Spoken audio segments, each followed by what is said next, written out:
मेरा केसरिया के जनता से बहुत ज्यादा लगाव है, बहुत ज्यादा लोग आता है घर पे, यहाँ आते हैं तो इतना इज्जत देता है हमको, तो हमारा ये फर्ज बनता है कि इनको सही डायरेक्शन देना।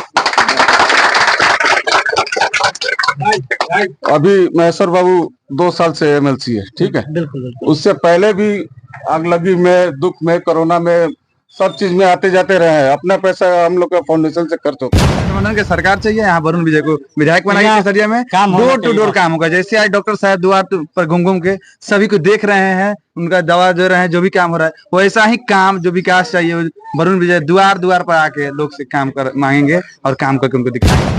वरुण विजय जी को ही जिताने का, हम लोग का अपना जो इस क्षेत्र का जो है उन्हीं के ऊपर है।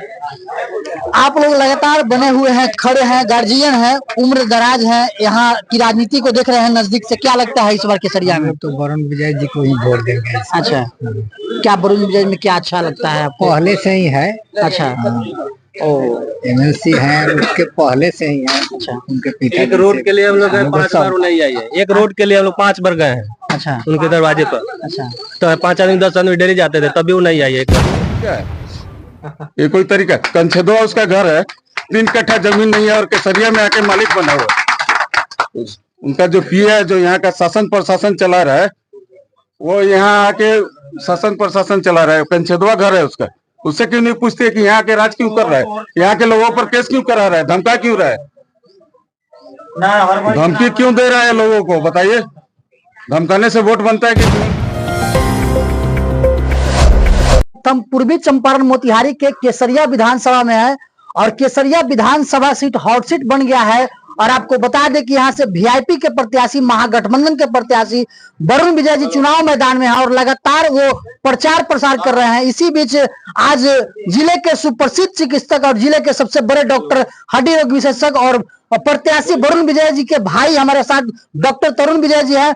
बातचीत करेंगे और जानेंगे क्या पब्लिकों से बातचीत कर रहे हैं, पब्लिकों के बीच जा रहे हैं, पब्लिकों को क्या संदेश देना है, क्या विजन और क्या मिशन है छोटे भाई का आपका, जो चुनाव मैदान में आप लोग आए हैं और लगातार मेहनत कर रहे हैं, आप जनता के बीच हैं। देखिए, विधायक का तो पहला फर्ज होता है सरकार और जनता के बीच में जी कड़ी बने। जी, जनता सुख में है, दुख में है, बाढ़ में है, सुखाड़ में है। ये विधायक का काम होता है सदन में जाके आवाज उठाना, वहां से जनता के लिए कुछ लाभ लाना, ताकि जनता सुख चैन में रहे। किसी भी गांव में, टोला में चले जाइए, सब लोग यही बोलता है कि विधायक जी तो एक दिन भी नहीं है 5 साल में। अच्छा, तो ऐसे विधायक को दोबारा जिताने का क्या मतलब है? जी, जो सिर्फ अपना विकास करे, जनता को पूछे ही नहीं, देखे ही नहीं कि किस साल में, जी, सिर्फ उनको धन अर्जन से मतलब है ना? जी। लेकिन नहीं, बात तो सुनिए। हाँ, बोलिए। बात सुनिए। ये विराट रामायण मंदिर जो बन रहा है, 5-6 बीघा जमीन बेनामी संपत्ति कहाँ से आया? इनका जांच होना चाहिए। कौन सा ऐसा बिजनेस करती है? हम लोग को अगर एक जमीन खरीदना, हॉस्पिटल खरीदना हो तो 7 करोड़ 8 करोड़ लोन लेना रहता है, पड़ता है, जिसको 2038 तक चुकाना है हमको। ठीक है, अभी कैंपेनिंग कर रहे हैं, रात में जाके ऑपरेशन करेंगे, तब मतलब मान लीजिए कुछ पैसा बनेगा जिससे हम अपना खर्चा चलाएंगे। इनका कौन सा बिजनेस, कौन सा फैक्ट्री लगा है? तो ये विराट रामायण मंदिर में कितना जमीन की बात, किसका जमीन की बात कर रहे हैं आप? उसका हम आपको दिखाएंगे, डॉक्यूमेंट दिखाएंगे, सारा ही दिखाएंगे। एक अमरजीत महतो है। अच्छा, 3 कट्ठा जमीन है उनके बगल में। अच्छा, वो आदमी को देखिएगा तो आपको दया आ जाएगा, आपका दिल भर आएगा। अच्छा, 30-35 किलो का आदमी है ये, रिकॉर्ड करो। हाँ, तो हाँ, बिल्कुल। ये आदमी 10 लाख का पब्लिक खड़ा है, बताइए 10 लाख का रंगदारी मांगने का इसका हैसियत है क्या? नहीं। हाँ, इस पर एक केस किया गया है 10 लाख रुपए रंगदारी का। और क्या बोला जा रहा है कि तू 3 कट्ठा जमीनवा लिख दे, केस उठा ले। 3 कट्ठा लिख देगा तो क्या कमाएगा, क्या खाएगा? ये ऐसे अत्याचारी विधायक को तो यहाँ से भगा देना चाहिए, दोबारा इनको दिखना नहीं चाहिए इधर। हमसे पूछते हैं कि आप क्यों घूम रहे हैं? मेरा केसरिया के जनता से बहुत ज्यादा लगाव है, बहुत ज्यादा लोग आता है घर पे, यहाँ आते हैं तो इतना इज्जत देता है हमको, तो हमारा ये फर्ज बनता है कि इनको सही डायरेक्शन देना। अभी महेश्वर बाबू 2 साल से एमएलसी है, ठीक है। बिल्कुल। उससे पहले भी आगलगी में, दुख में, कोरोना में, सब चीज में आते जाते रहे हैं। अपना पैसा हम लोग का फाउंडेशन से खर्च होता है। 1 रुपया हम लोग ने चंदा नहीं लिया है। और ये आज से नहीं, 2010 से ही है, 2007 से। 2007 से 2022 तक कितना टाइम निकल जाता है? 15 साल।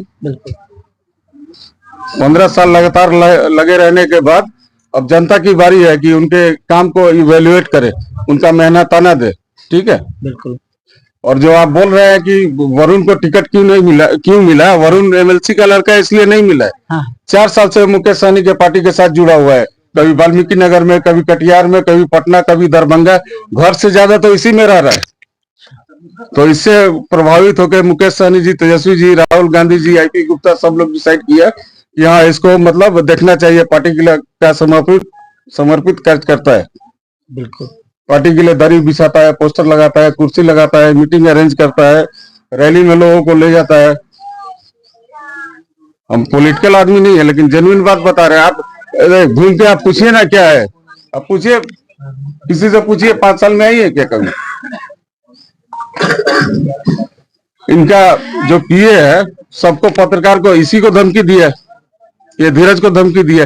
ये पब्लिक का बाइट ले रहा था कि तू एथिया उड़ा देना तो तोरा पर केस कर दे। ये तरीका है? ये कोई तरीका? कंछेदवा उसका घर है, 3 कट्ठा जमीन नहीं है और केसरिया में आके मालिक बना हुआ है।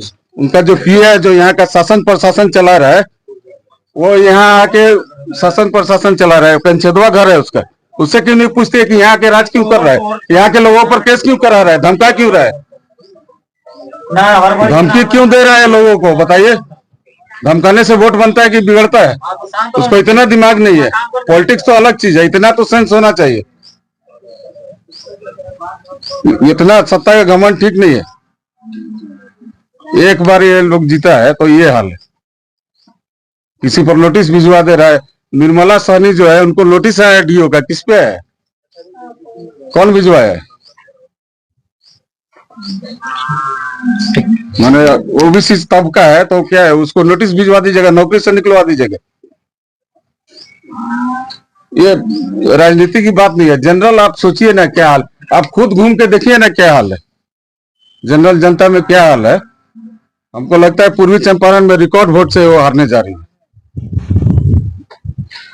तो ये मेरे साथ डॉक्टर साहब थे, अपने ये जो जनता के बीच घूमे हैं और ये जो जनता से मिला था, ये 4 क्वेश्चन का मेरा जवाब दिए हैं डॉक्टर साहब। और यहाँ सैकड़ों नहीं, यहाँ हमको लगता है कि 500 से ऊपर पब्लिक खड़ा है।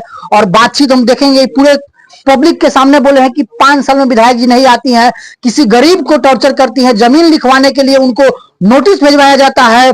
5 साल में कोई विकास नहीं हुआ, केवल जमीन लिखाया गया है, किसी गरीब को, किसी दलित को धमकी दिया गया है। तो ये सारे मामले का पर्दाफाश डॉक्टर तरुण विजय खुद अपनी जुबानी किए हैं कि यहाँ आतंक है और यहाँ दहशत है और यहाँ डर है केसरिया विधानसभा में। तो इस बार केसरिया की जनता क्या निर्णय लेगी? और आपको बता दें कि वरुण विजय के समक्ष ये अपनी बातें बताए हैं कि पार्टी उनको भेजी है और केसरिया के जनता उनको बुलाया है। तो ये सारे चीजों को लेकर के आज डॉक्टर साहब एकदम क्लियर फाइट कर दिए हैं कि ये लड़ाई हमारी नहीं है, ये केसरिया की जनता की लड़ाई है और केसरिया की प्रतिष्ठा है। ठीक है, लेकिन अब देखना दिलचस्प होगा कि केसरिया की जनता किसके सर पर सेहरा सजाती है। अब कुछ ही दिन और कुछ ही सप्ताह बाकी है।